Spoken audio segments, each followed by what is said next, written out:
Jeff Bezos, CEO von Amazon, ist bekannt als der derzeit reichste Mensch der Welt. Mit einem Vermögen von weit über 100 Milliarden Dollar hat er natürlich auch einige extravagante Dinge. Einige davon werde ich euch heute in diesem Video zeigen. Kommentiert gerne nach dem Video, von welcher Bekanntheit ihr auch noch einige Besitztümer sehen wollt. Dann kann ich dieses Format hier fortsetzen. Fangen wir an.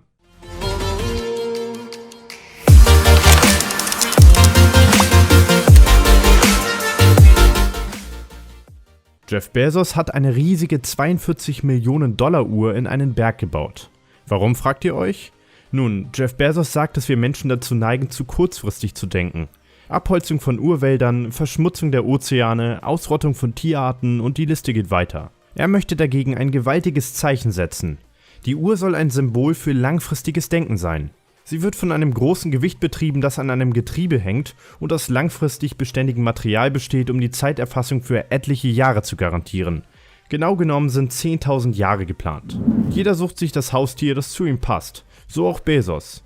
Er zeigte sich im Internet, wie er mit einem Roboterhund Gassi ging. So ein Roboterhund ist ganz klar die richtige Wahl für einen Visionär wie ihn. Der Roboterhund namens Spot Mini von Boston Dynamics hat viel mehr drauf, als man vielleicht denken mag. Mit dem integrierten Greifarm kann er selbstständig Türen öffnen, die Spülmaschine einräumen und Müll verschwinden lassen. Jeff Bezos hat sich bei der Planung der neuen Konzernzentrale von Amazon in Seattle Gewächshäuser zum Vorbild genommen. Die Mitarbeiter sollen in einem natürlichen, parkähnlichen Umfeld arbeiten und ihr soziales Netzwerk erweitern können. Pflanzen findet man in einer typischen Büroumgebung nämlich kaum.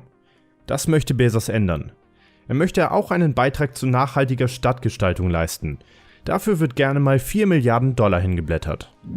Ein Privatjet darf als Milliardär natürlich auch nicht fehlen. Er reist mit Stil, und zwar mit einem der schnellsten Privatjets der Welt. Das Flugzeug, das 14 Passagiere unterbringen kann, kostet geschätzt 75 Millionen US-Dollar. Jeff Bezos hat sich erst vor kurzer Zeit ein neues Haus für 23 Millionen Dollar gekauft. Einem Bericht aus der Washington Post zufolge kaufte er sich ein ehemaliges Textilmuseum in Washington. Kleiner Nebenfakt, es handelt sich garantiert nicht um eine Falschmeldung, denn 2013 kaufte Bezos auch die Washington Post für 250 Millionen Dollar auf. Zurück zum Haus. Das insgesamt 2500 Quadratmeter große Museum ist die größte Privatresidenz in der US-Hauptstadt. Die neue Bleibe dient als Unterkunft, wenn er mal in Washington zu Besuch ist und viele Gäste empfängt.